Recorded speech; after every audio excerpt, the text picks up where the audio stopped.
everyone, it's Jack Episodes and today pag-uusapan natin ngayon yung pinaka-latest at pinaka-bagong dashcam from DDPi. So, alam na natin lahat at given na yon na ang main purpose ng dashcam is yung security. Pero, what if we look on it on a different perspective at ginamit natin to sa ibang paraan? Na instead road rage, instead accidents, ang i-share natin online yung mga good memories and good vibes na na-capture nito, ang i-share naman natin. Minsan, di ba, may mga pagkakataon na sana na-capture natin yung moment na yun. Sana nakunan natin yung magandang tanawin na daanan natin. Kaso, walang kamerang nakaabang. So, sa sobrang saya natin, napapakanta tayo at napapadrums pa tayo sa loob ng sasakyan natin.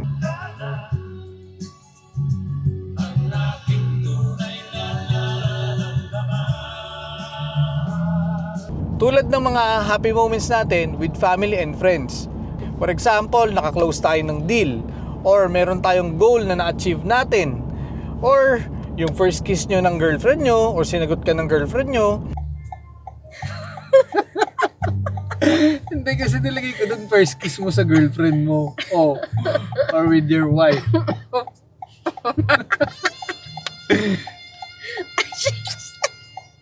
Bakit? Kaya mo may kiss. Kiss kita. One more. Ang lamig ng ilong mo. One more.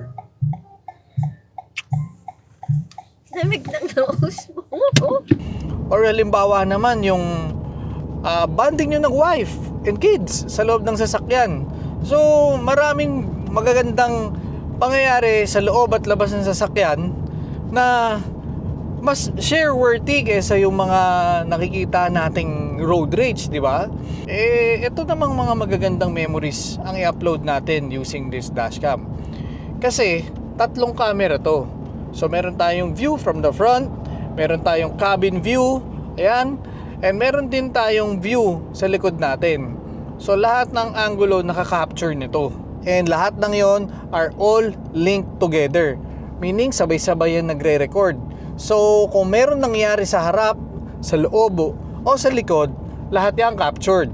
So, umpisahan natin dun sa ating main cam. So, up front, meron tayo ditong 4K UHD with 1.8 aperture. So, ano ba yung aperture? The lower the aperture, the better quality during low light. So, dahil maganda ang quality nito during low light, no doubt na yan during daytime. So, kita nyo naman ngayon, napakalinaw, napakaganda ng view, and very detailed. Kita nyo yung mga street signs, yung mga plaka ng sasakyan, yung buong paligid nyo, kita nyo lahat ng detalye.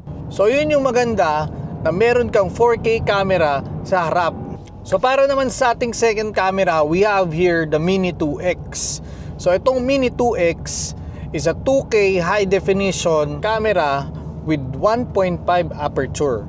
So mas mababa ng konti dun sa main cam natin yung kanyang aperture. So maganda rin ang quality nito during low light. So ito rin yung ginamit natin na main dashcam before dito sa ating sasakyan na to. So no doubt na. And ang maganda dito sa Mini 2X, naro-rotate ng 360 degree angle ang kanyang camera. So pwede mo itong pihitin hanggang makuha mo yung desired angle na gusto mo. At syempre hindi rin pauhuli ang ating rear camera. We have there the 1080p resolution. So very detailed shots, very vivid, even during nighttime, even during daytime. Napakaganda ng quality. Nababasa nyo yung mga plate numbers ng mga sasakyan, nababasa nyo yung mga signage, kung ano man yung mga kailangan nyong itignan pag halimbawang nag-review kayo. Alright, so punta naman tayo ngayon sa mga interesting features nito. So meron tong 4G connectivity and remote notification. So if ever nabangga yung sasakyan nyo unattendedly, wala kayo, malayo kayo, magno-notify yung sasakyan nyo pag nakadetect siya ng may nakabangga sa kanya. At automatically, nakarecord yon sa tatlong cameras nyo. So meron din tong surveillance feature. So if ever matagal nyo hindi nagamit yung sasakyan nyo, continuously nagre-record yung dashcam na to. Dahil meron tong AOV ultra low power parking mode. So kaya nyo mag-record for the next 8 days ng 1 frames per second. So ganun siya kaganda. So if ever meron kayong mga nakitang gasgas sa sasakyan nyo, after nyong magbakasyon at binalikan nyo yung sasakyan nyo, at least mare-review nyo paano nangyari nagkaroon ng gasgas, paano nangyaring nabasag or any damage, or even halimbawa nakapark sa tapat ng bahay nyo, at least kumbaga meron din kayong extra cameras or CCTV outside your home. So napakaganda ng security features ng dashcam na to. And for example, gusto nyo nang kunin yung mga footage, yung mga happy memories na yan, yung mga na-collect nyo na yan, na-capture nyo na yan, magagandang mga pangyayari at scenery, napakadaling i-download niyan dahil meron tong Wi-Fi Turbo with 5 GHz. So napakadaling i-download. Unlike before, pag halimbawang sa mga dashcam, kukunin mo na lang yung card tapos dun mo na lang sa laptop or PC mo kukunin yung mga footage. Ngayon hindi na, napakabilis niyang i-transfer sa inyong mga mobile phones. And isa sa pinakamagandang feature nito is the built-in GPS. So nare-record nito yung route, yung mga pinuntahan mo, at kung sakaling gusto mo yung balikan or gusto mong alamin or gusto mong reviewin, pwede mong balikan yon through your mobile app. And don't worry about the camera ng DDPi. Alam natin sa Pilipinas pag summer talagang sobrang init. So hindi magkakaroon ng insidente na ang ating mga dashcam mag-overheat. Ang DDPi can withstand a 70 degrees Celsius heat. So kahit na tirik ang araw, magre-record yan, magpe-perform yan ng walang overheating. Hindi yan hihinto sa pagre-record. Yun ang maganda sa DDPi. And lastly, syempre meron tong mobile app. So dun sa mobile app, dun mo mada-download yung mga footage, yung mga photos na kailangan mo na recorded sa inyong dashcam. At ang maganda dito, meron din tong community. Actually, dun ko nakita yung idea na sineshare nila yung mga magagandang napuntahan nila at yung mga magagandang view.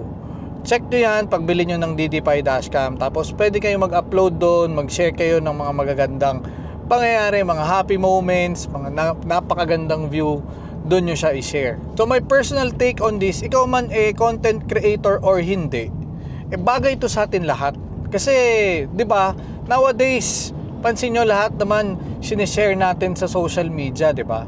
So, meron tayong nakitang napakagandang view, meron tayong magandang moments with family and friends, meron tayong mga importanteng sineselebrate.